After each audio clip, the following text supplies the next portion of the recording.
Hi friends, in our previous tutorial we have seen how a data entry form we have created using Tkinter window and data were taken to MySQL, SQLite, all these different sources. Now we'll see how we will take the backup of those data, whatever we have stored in SQLite or MySQL database, whatever it is, how to take the backup. And backup has to be also in a Excel format, in a CSV format, and from the SQLite also we'll try to take it to MySQL database and store it there. So this way you can frequently take the backup and manage the data. So before we move, my request is please subscribe to our channel and press the bell icon so you'll be notified as and when we are adding new tutorials, and we are frequently doing that also. Let's start the script. We'll start from here. Here you can see we have imported SQL Alchemy in this file whose name is SQLite_backup. This is there inside your zip file also. Now the error module also we are importing, because if you want to further use it, the error method by try catch blocks, then you can easily use it. And the third line, import my connection. Earlier we have discussed this also. Inside the config file we have the connection. Right now you can see it is connected to SQLite database. I am not using MySQL here right now. So this we have previously discussed how to switch over and during the installation process. Now let's come back here. So we have got the connection object. Now we'll use it. Now what I am going to do is create a function first. Why I am creating function? The reason is I will be using this from my main file, so I will import this function and use it. For testing on this particular file, I need not use the function. So I have given my backup. So this is the function name I am using. Now inside this I will write it. Let me just first write the query. SQL. You can give any other name also, no problem. SQL. This is what is. Now I am based on my whatever the table I am using. Select star from my student address. This is my table name. Now this is the SQL. I can write it. Query to get data.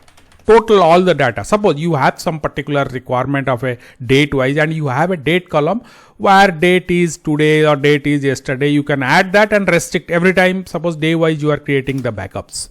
Now I am here. Now I will use a data frame, create a data frame. For that I have to import the library, import pandas as PD. So PD, this is the data, this is the library I am using. For those who are not aware of pandas, it's a data analytics library of Python, highly popular this is. I am using this because creating a data frame using pandas, once it is created, just 2-3 lines of code, I can transfer it to any format. So let me just create the data frame for that. df equal to pd dot read SQL. Now what happens? Now this read SQL, I have to give my query first. SQL, just what I have written at the top. My connection, this is the connection I have, that one. And one more parameter or option I am giving, index column. I am saying that don't use your index, use, there is already a ID column unique is there. So you use that and create the data frame. Now this data frame is ready. Now once the data frame is ready, I can just transfer to any other format. We can check the data frame by printing it to our console. So we'll say print df.head. This will print the top 5 records or 5 rows of data from the data frame and to our console. Let's just run this. But to run this, we must call the function from our root here. So I'm just calling it backup. So let's run this and see.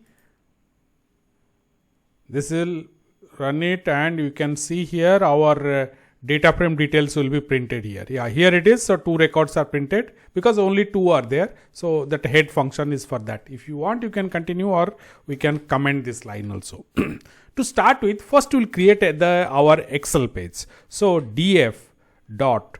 Now we are taking it to Excel.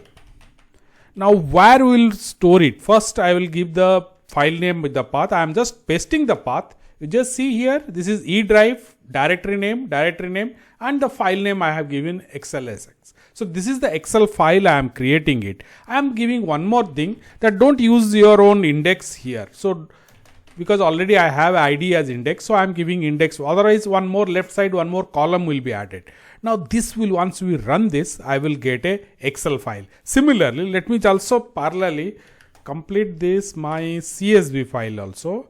So I am just paste this here. Sorry, I will df to CSV. Now this is create a comma separated value file. This is another way we can take it. Data backup can be taken.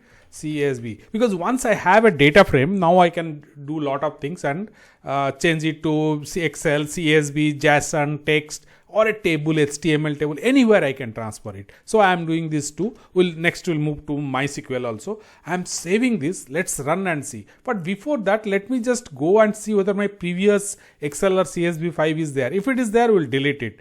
So let me just move up a bit here. I have this PC now where I am just testing now inside.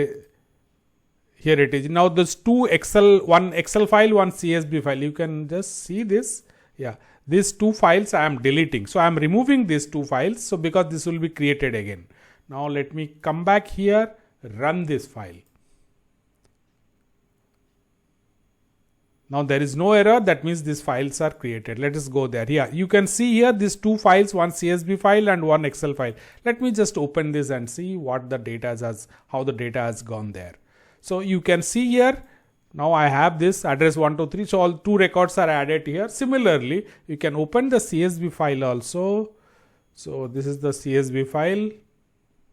Here it is. Now you can see the two records are there. So these are taken from the data frame.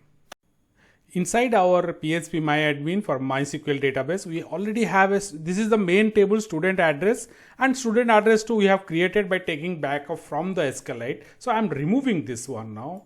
So fine. So now we'll be creating it again. So let me just go back here. I will first post I'll give a break here. I am creating another connection string because this time I am connecting to MySQL database. So I have given a different name, my connection 2. And here is my user ID and then password, then the DB name, whatever I have given. So now in your case, you have to change this. Now what I will do, my connection to again equal to my connection to dot connect. So now my connection object is established. Now what I will do from the DF or the data frame, now here I am using to SQL. 2_SQL. So this, what I am going to do now, first I will give the connection. Connection is this time my connection to, because this is where the MySQL database is there. What should be my table name? I am giving here student underscore address 2, because address is already there. So I am giving another. I have to put it under quotes here because this is a string. Fine, student address 2. Now another thing is, if the table is already there, what it will do? Either it will append it or replace it, or it will generate error message. So I am giving a replace because frequently I will be doing it. Say you are taking daily backup. In that case, you have to use the append here. Append means that today's record only you should take the backup. So the existing table it will add at the end. So now I am giving replace the table. The table will be deleted and again it will be created. So I am doing that one now.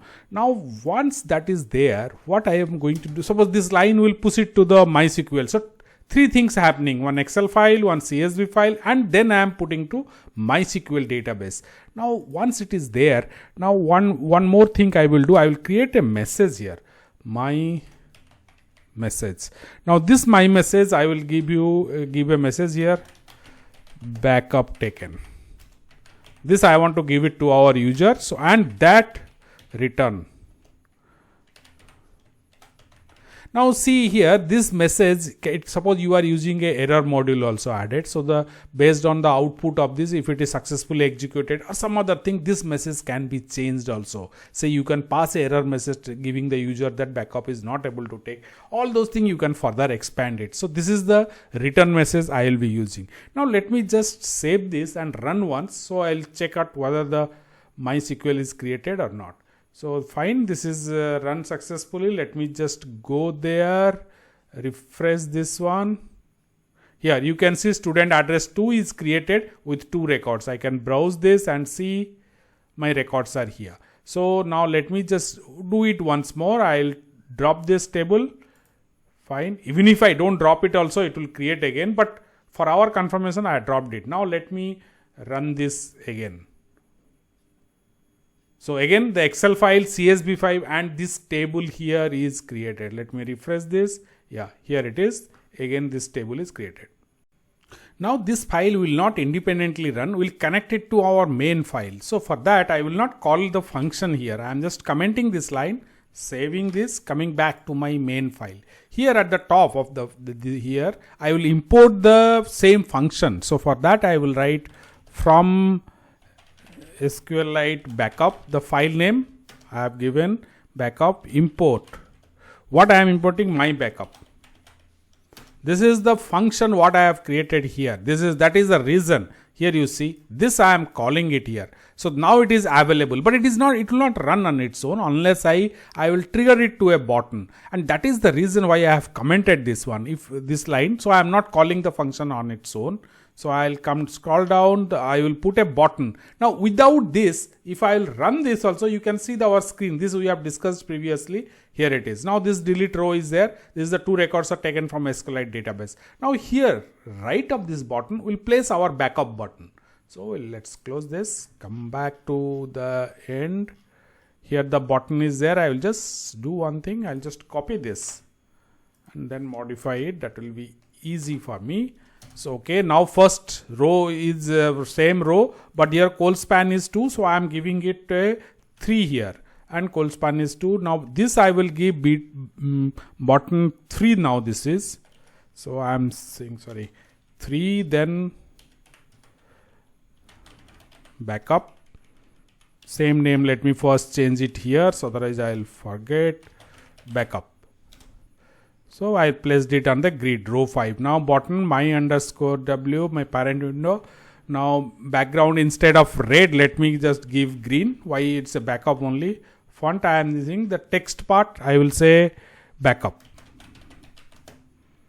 Now here I am saying green backup. Okay, otherwise whatever message you want to give, you can give it.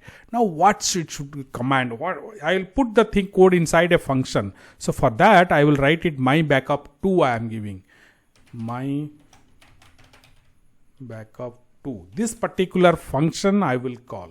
Now I am not written so far, so I will write it here. Now define my backup 2. So this, once the button is clicked, this will call this function my backup 2. So inside that, what I am going to do is I am set this mystr dot set. Now here I am calling the function my backup. Now this function I am calling it. Now what is mystr? Mystr is the string variable for which we have a message system. You can already see here already we are using, because that gives the message. Previous tutorial we have discussed that also. That string variable I am setting it my backup, means this function will run, and this you can see this gives me this message. So this message I will set it to that through our display, and this message can be managed whether it is successful or fail based on what you have discussed, whatever based on the logic here what is developed, that can be managed. Now I am bringing that message. This message has come means this function has executed successfully. The backup is taken. One more thing we have to do, because this message will remove it after 3 seconds. So for that I will write it message dot after. Now in milliseconds, so 3000 millisecond. So it is 3 seconds. What I am going to do is here I will say PDA lambda. I am just executing a small function. mystr, or that string variable, whatever the message has given, I am setting it to a blank. So I am removing that message after 3 seconds. That's all. Now my script is ready. So this button, once it is clicked, this should execute this, get the message and run it. Now what I am going to do is, let's run this and check it once. But before that, let me just remove my CSV and Excel file. So I expect it to be created again, and let me just go to here. This table also I will delete it. My student 2, let me drop this. So now let me come back here. I will run this code. So I should get the, here it is. Now I'll take, here was the message area.